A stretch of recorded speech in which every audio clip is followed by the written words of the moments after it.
제 꿈은 다정한 남자와 결혼해서 토끼 같은 자식을 낳고 알콩달콩 사는 거였어요.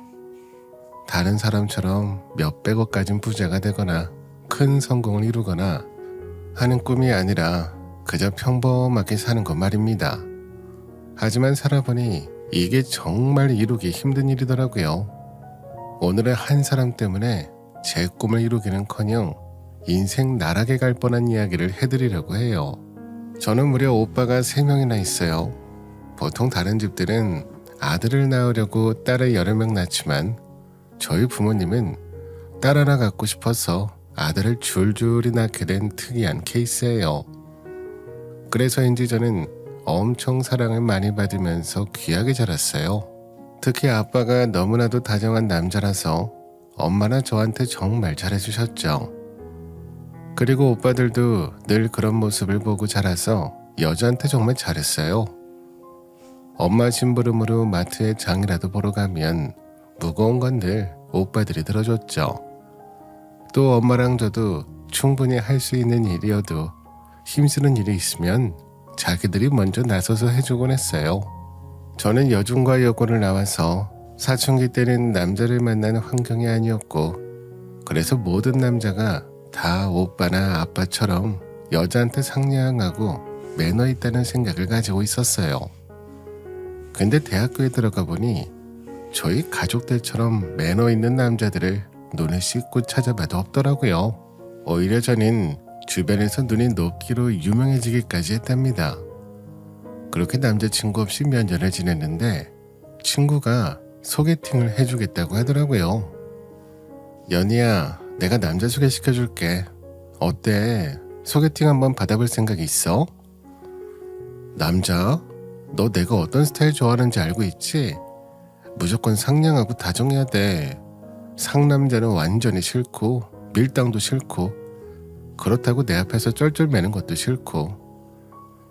그럼 알고 있어. 나랑 친한 친구인데 엄청 착하고 순해. 그냥 순둥이야.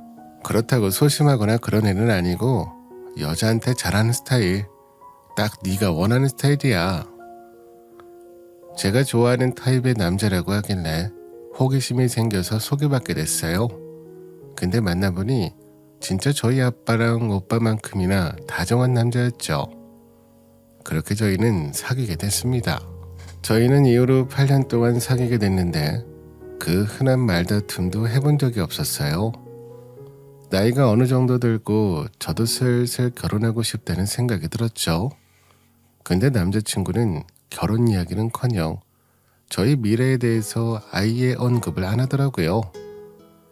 저는 이 남자라면 결혼을 해도 괜찮을 것 같아서 그냥 제가 먼저 청혼하게 됐습니다. 오빠, 우리 결혼해. 이제 만난 지 8년이나 돼서 사귀는 것도 지겹다. 그냥 우리 이제 부부하자. 결혼? 뭐야? 반응이 왜 이래? 내가 결혼하자고 하면 바로 오케이일 줄 알았는데 음이라니. 대체 무슨 뜻이야? 내가 너랑 결혼하는 걸 한 번도 생각 안 해봤거든. 그래서 조금 생각할 시간이 필요해. 바로 대답해줘야 되는 거야? 당연히 바로 대답해야지. 결혼하겠다고. 우리 만난 지 벌써 8년이야? 대체 뭘 생각해보겠다는 거야? 8년이나 사귀었으면 내가 결혼하기에 괜찮은 여자라는 거 알고 있잖아. 나랑 결혼하기 싫어? 아니, 결혼하기 싫다는 게 아니고 생각할 시간이 필요하다는 거야. 내가 결혼에 대해 생각해 본 적이 없어서. 오빠 비혼주의자였어? 그럼 진작에 말해야지. 나는 결혼해서 단란한 가정 꾸리고 싶거든. 비혼인 거 알았으면 이렇게 오래 안 사귀고 진작 헤어지고 다른 남자 만났을 텐데 지금 장난해? 먼저 프로포즈를 했는데 남자친구가 반기지 않으니 저도 모르게 창피하기도 하고 화가 나서 한참을 뭐라 했어요. 그랬더니 남자친구가 뜻밖의 얘기를 하더군요. 그런 말이 아니야. 나도 단란한 가정을 꾸리고 싶어. 그리고 결혼하면 너랑 하고 싶고. 근데 나랑 결혼하면 네가 불행해질 것 같아서. 우리 엄마가 장난 아니거든. 너 결혼하면 시집살이 진짜 심할 텐데 견딜 수 있겠어? 남자친구는 갑자기 자기 엄마 이야기를 꺼냈어요. 예전에 남자친구 형 결혼식에 갔다 온 뒤로 가족들과 알게 되면서 남자친구 부모님과 몇 번 식사를 한 적이 있었는데 그렇게 센 분이라고 느껴지지 않았기 때문에 무슨 소린가 했죠. 오빠네 엄마? 엄마가 성격이 장난 아니라서 시집살이가 만만치 않을 거라고? 좋은 분 같던데? 나한테 엄청나게 잘해주시던데. 그건 네가 며느리가 아니니까 잘해주시는 거야. 그리고 남자친구는 자기 가족 이야기를 해줬어요. 남자친구 어머니는 혹독한 시집살이를 하셨다 하더라고요. 아들 귀한 집 장남이랑 결혼했는데 제사가 무려 1년에 13번이나 있었대요. 게다가 남자친구 친할머니가 한성질 하시는 통에 신혼 때부터 모진 수모 다 겪으셨대요. 근데 아버지는 워낙 무뚝뚝해서 자기 아내가 그렇게 시집살이 하는데 나서서 도와주기는커녕 따뜻한 위로의 말 한마디도 제대로 해준 적이 없다고 했어요. 그저 본인의 엄마가 참고 살았대요. 그나마 할머니가 돌아가신 뒤에야 제사도 줄이고 집안 행사도 줄여서 이제야 조금 편해지셨다고 하더군요. 내가 어릴 때부터 우리 엄마가 할머니한테 구박받고 혼자 눈물 훔치시는 모습을 많이 봤어. 우리 형도 그렇고. 그래서 우리 둘은 꼭 자기 여자한테 잘해주라고 늘 말했지. 그래서 내가 엄청 다정하잖아. 그렇게 당하고 사셨으면 자기 며느리한테는 잘해주지 않을까? 나도 그럴 줄 알았어. 하도 시집살이가 고되셔서 며느리가 생기면 정말 좋은 시어머니가 될 줄 알았어. 근데 우리 형 결혼하고 외국으로 왜 나갔는지 알아? 우리 엄마 때문이야. 뭐? 외국에 지사 발령 나서 가신 거 아니었어? 발령 나가서 간 건 맞지. 근데 우리 형이 외국 지사에 왜 신청해서 나갔는지 알아? 우리 엄마가 형수를 하도 괴롭혀서 형수가 더 이상 못 살겠다고 이혼하자고 하니까 간 거야. 진짜 그래서 이혼하시고 더 이상 한국에 살기 싫으셔서 나가신 거구나. 아니, 뒷이야기가 더 있어. 사실 이혼하기로 합의하고 보니 형수가 아이를 임신하고 계셨던 거야. 그래서 다시 같이 살기로 했는데 우리 엄마는 너무 싫었던 거지. 형은 한국에서 있고 싶었지만 어쩔 수 없이 엄마 피해서 외국 지사에 신청해서 발령받고 나갔어. 이후로 거의 형 엄마랑 의절했다고 보면 돼. 아예 연락 안 해. 저는 그 이야기를 듣고 깜짝 놀라서 아무 말도 못하고 있었어요. 제가 배웠던 남자친구 어머니 이미지와 너무 달랐거든요. 내가 옆에서 보니까 우리 엄마 할머니한테 못된 것만 배워서 자기만의 방식으로 업그레이드 시킨 게 분명해. 형수가 이혼하고 싶다고 말할 때 사실 그 마음이 이해가 가더라. 얼마나 힘드실까. 차라리 이혼하는 게 나을 것 같다는 생각까지 들었어. 그럼 형수가 시댁에 잘못한 거 아니야? 그건 아니야. 뭐 딱히 잘못하신 건 없어. 예의도 바르시고 정말 괜찮은 분이셨거든. 그래도 뭔가 마음에 안 드는 게 있으니까 그런 거 아닐까? 주로 어떤 걸로 뭐라고 하셨는데? 엄마가 트집 잡았던 게 뭐더라? 혼수 조금 해왔던 거랑 잘난 형에 비해서 대학이 별로였다는 거? 아, 맞아. 특히 결혼하자마자 일 그만두고 집에서 살림하는 걸로 엄청나게 괴롭히셨어. 자기 아들 등골 휘게 한다고. 그래? 나는 혼수도 잘해가고 결혼해도 일 계속할 거니까 괜찮겠네. 하지만 저는 그 이야기를 듣고도 계속해서 결혼하자고 말했어요. 남자친구는 자기 부모님에 대해 다 말해줬는데도 결혼하자고 하니 고맙다고 자기가 시집살이의 방패가 되어줄 테니 힘들어도 참고 잘 살아보자고 하면서 저의 프로포즈를 승낙해줬죠. 사실 저는 시집살이가 뭔지 몰랐어요. 남자친구에게 이야기를 대충 듣긴 했지만 저희 엄마가 시집살이를 당하지 않아서 직접 본 적이 없었거든요. 아빠는 어릴 적 부모님이 돌아가셔서 부모님이 안 계셨고, 아빠는 위로 형, 아래로 남자 동생만 있어서 흔히 말하는 신우살이도 없었죠. 엄마 역시 오빠들과 결혼해서 새언니들과 잘 지냈고요. 제가 그런 모습만 보고 자라선지 아무리 남자친구가 자기 엄마에 대해 경고해도 결혼하면 그냥 남편이랑 자식 낳고 알콩달콩 사는 줄 알았어요. 그때는 제 인생이 이렇게 망가질 건지 전혀 예측하지 못했습니다. 결혼 승낙에는 문제가 없었어요. 거의 8년 정도 사귀면서 서로 몇 번 부모님이랑 식사한 적도 있었고, 양쪽 부모님들도 저희 둘을 좋게 생각하고 계셨거든요. 하지만 막상 상견례가 다가오니 저도 모르게 조금 걱정이 되었어요. 남자친구가 자기 엄마가 하도 무섭다고 하길래 저희 부모님하고 기싸움이라도 있을 것 같았거든요. 근데 제 생각과는 반대로 딱히 이상한 점을 못 느꼈어요. 저희 부모님 역시 상견례 마치고 집에 오는 길에 시댁 어르신들이 좋은 분 같다고 결혼시켜도 되겠다고 말씀하실 정도였죠. 그때는 제가 결혼하고 그런 수모를 당했을 거라 상상도 못 하셨을 거예요. 결혼 날짜를 잡고 저희는 최대한 남편의 형수님이 왜 시어머니한테 미운 털이 박혀서 그 고생을 했을지 생각해 봤어요. 그리고 조금 무리를 해서라도 혼수를 엄청나게 빵빵하게 해야겠다고 판단을 내렸죠. 최대한 시어머니 취향을 맞추려고 진짜 이것저것 많이 알아보고 준비했습니다. 처음에는 결혼 생활이 생각보다 편했고 괜찮았어요. 예상외로 시어머니가 저에게 딱히 뭐라고 하지도 않고 시집살이도 시키지 않으셨거든요. 여보, 형님 정말 어머니 싫어서 외국으로 나간 거 맞아? 나한테는 별로 그런 게 없어. 오히려 잘해주시면 잘해줬지.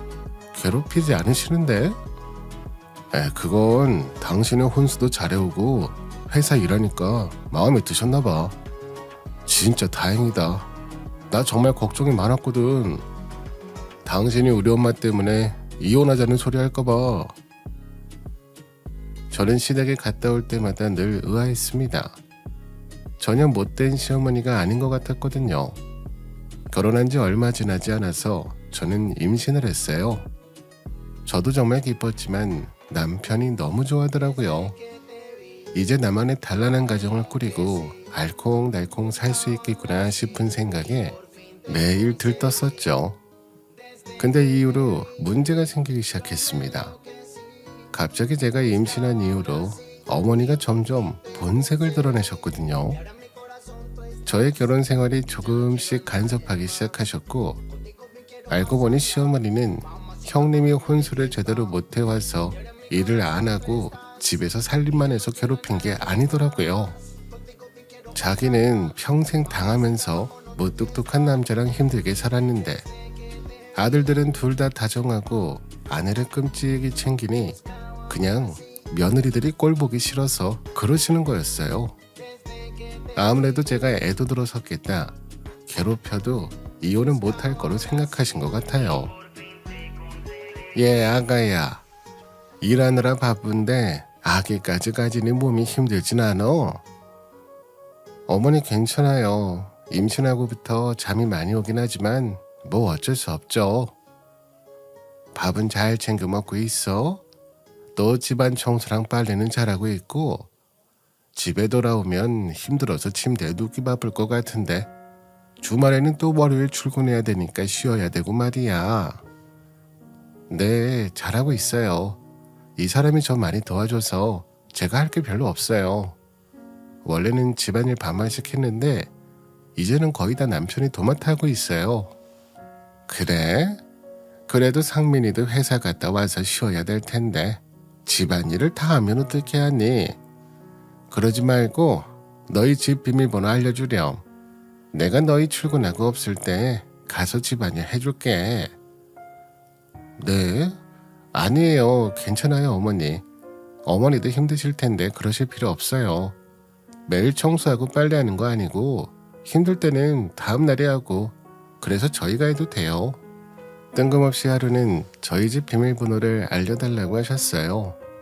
저는 너무 당황스러웠지만 시어머니가 기분 나쁘시지 않게 최대한 공손하게 거절 의사를 표시했지만 시어머니는 계속해서 비밀번호를 요구하셨죠. 제가 당황스러워서 남편에게 도와달라고 눈치를 주니 남편이 한마디 거들었어요. 엄마, 청소랑 빨래는 저희 둘이서 할게요. 너무 걱정하지 마세요. 집에 있는 시간이 별로 없으니까 별로 더럽지도 않아서 할 것도 없어요. 괜히 엄마 힘드시게 저희 집에 오시면 저 회사 일 손에 안 잡혀요. 남편은 저에게 하듯 다정하게 시어머니를 타일렀어요. 그랬더니 시어머니도 더 이상 별 말씀하지 않으셨죠. 저는 그저 시어머니가 저희 둘을 진짜 생각해서 비밀번호를 알려달라고 하신 줄 알고 그다지 기분 나빠하진 않았는데 그게 아니었습니다. 시어머니는 걱정돼서 비밀번호를 요구한 게 아니라 저를 마치 잡힌 물고기라 생각하고 본격적으로 시집살이를 시작하시려고 그랬던 거였어요. 하지만 그때마다 남편이 시어머니에게 그러지 말라고 말해줬고 그러면 신기하게도 시어머니는 금세 조용해지셨죠. 왠진 모르겠지만 아들 눈치를 엄청나게 보시는 것처럼 느껴졌어요. 아들이 있을 때는 저를 괴롭히기 어려우니 전략을 바꾸시더군요.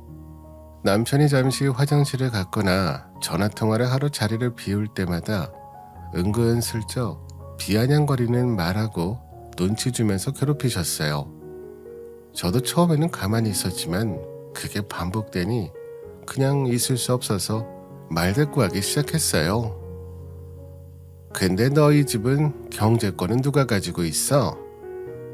저희는 경제권을 따로 나누진 않았어요. 통장 하나에 생활비 모으고요. 일정 금액 저축하고 나머지는 각자 알아서 쓰고 있어요. 뭐? 돈을 각자 따로 쓴다고? 저축하는 건 비율이 똑같이 하고? 월급이 서로 달라서 그게 좀 애매하더라고요. 그냥 많이 버는 사람이 저축하는 금액을 조금 더 내고 있어요. 아, 그렇게 했네. 월급이 다르겠다. 아무래도 우리 아들이 더 많이 벌겠네. 너보다 좋은 대학 나왔잖아. 네? 아니에요. 저희 회사가 상여금 같은 게 더 많아서 제가 좀 더 많이 벌어요. 시어머니는 제가 돈을 더 번다는 소리에 흠칫 놀라시더군요. 아, 그러니? 그래서 네가 평소에 남편을 그렇게 무시했구나. 그래서 퇴근하면 집안일을 시키는 게 그래서 그런 거였어? 제가 그 일을 무시했다고요? 무슨 말씀이세요? 그런 마음 가진 적 한 번도 없어요. 네가 돈을 더 많이 버니까 속으로 무시하는 게 은연중에 나오는 거 아니겠어? 지보다 능력 떨어진다고 생각하면서 말이야. 생각해보니 평소에 말투도 아랫사람 대하듯 그랬던 것 같은데. 그럼 시아버지도 어머니 무시하세요? 어머니는 돈 안 버시고 평생은 시아버지만 돈 벌어오셨잖아요. 그래서 늘 무시당하셨어요? 보통 결혼하면 남자들이 돈을 벌고 여자가 살림하는 집이 많은데 그런 집은 다 남자가 와이프 무시하나요? 돈 못 번다고? 평소에 가만히 당하고 있던 제가 말대꾸를 하며 따지니 시어머니는 당황스러운 얼굴을 감추지 못하셨습니다. 그리고는 할 말이 없으신지 일어나서 주방으로 자리를 피하셨죠. 그 뒤로도 여러 차례 저에게 이런 식으로 말씀하셨지만 제가 매번 논리적으로 말대꾸를 해서 어머니를 당황하게 했어요. 그랬더니 말로는 저한테 안 된다고 생각하셨는지 또 방법을 바꾸시더라고요. 예, 네 남편 왜 이렇게 살이 빠졌니? 결혼 전에는 볼살이 포동포동해서 귀여웠는데 너 남편 밥은 챙겨주니? 당연히 챙겨주죠. 저 사람 얼굴 살 빠진 건 밥을 안 먹어서 그런 게 아니고요. 나이 들어서 늙어서 얼굴 살이 빠진 거예요. 늙어서 그런 건데 어쩔 수 없죠. 요즘 들어 살이 쪘다고 다이어트 해야겠다는 남편이었는데 갑자기 살 빠져서 안쓰럽다고 트집 잡으시길래 제가 처음부터 일부러 세게 나갔어요. 하지만 제 말은 들은 채도 안 하시고 혼잣말에 이어가셨어요. 너 아침밥은 꼭 챙겨줘라. 쟤는 학교 다닐 때도 늦잠을 자도 아침밥은 먹고 가던 애야. 빈속에 절대 회사 보내지 말어. 그리고 그 주말 저희 집에 엄청난 소동이 일어났어요. 집에서 남편이랑 중국집에서 짜장면이랑 탕수육을 시켜서 먹고 있는데 누가 초인종을 누르더라고요. 인터폰을 봤더니 시어머니가 서 계셨습니다. 깜짝 놀라서 제가 얼른 문을 열어드렸죠. 어머니, 연락도 없이 어쩐 일이세요? 내가 우리 아들 집에 오는데 연락해서 뭐 예약이라도 해야 되니? 여기가 무슨 숙박업소야? 음식점이야? 그냥 오고 싶으면 오는 거지. 아니 그런 뜻이 아니라 평소에 잘 오시지도 않으시는데 갑자기 오시니 무슨 일 생기셨나 해서 여쭤봤어요. 아니 저번에 네가 집에서 맨날 요리해 먹는다길래 나도 좀 얻어먹으러 왔지. 네 솜씨 좀 보려고. 아 엄마, 지금 저희 중국집에서 음식 시켜서 먹으려던 참이에요. 음식 대접은 다음에 해드릴 테니까 같이 와서 드세요.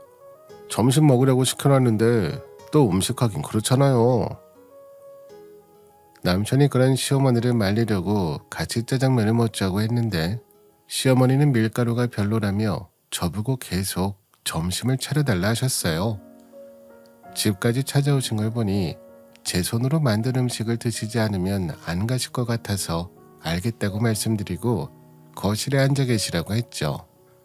근데 거실에 앉아 있지 않고 저를 따라 주방으로 오시더라고요. 어머니, 편하게 소파에 계세요. 제가 요리 다 되면 상 차리고 말씀드릴게요.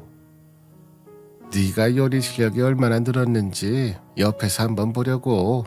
나한테 큰 소리 칠 정도면 무슨 비법이나 있나 해서 말이야. 당황한 제가 아무 말도 못하고 우물쭈물하고 있으니 빨리 요리 안 하고 뭐하냐고 뭐라고 말씀하시더라고요. 그러더니 갑자기 냉장고를 열어보고는 밀키트랑 레트로 식품들만 한가득 있는 걸 보고 엄청나게 잔소리를 해대셨어요. 아니 이게 뭐야? 너희 집에서 음식 안 해먹어? 고기나 생선은커녕 그 흔한 마늘도 하나 없네. 참나. 평일에 못하면 주말에 냉장고를 채워둬야지. 평일에 바빠서 대충 먹어도 주말에는 건강한 음식 해먹어야 될 거 아니냐. 니네는 이런 음식만 맨날 먹고 다녔어? 어? 요즘 이런 것들도 다 영양성분 골고루 잘 포함되어 있어서 건강에도 좋아요. 보세요. 갈비탕, 곰탕, 육개장 먹으면 배 든든한 거 잔뜩 있잖아요. 내가 너희 이렇게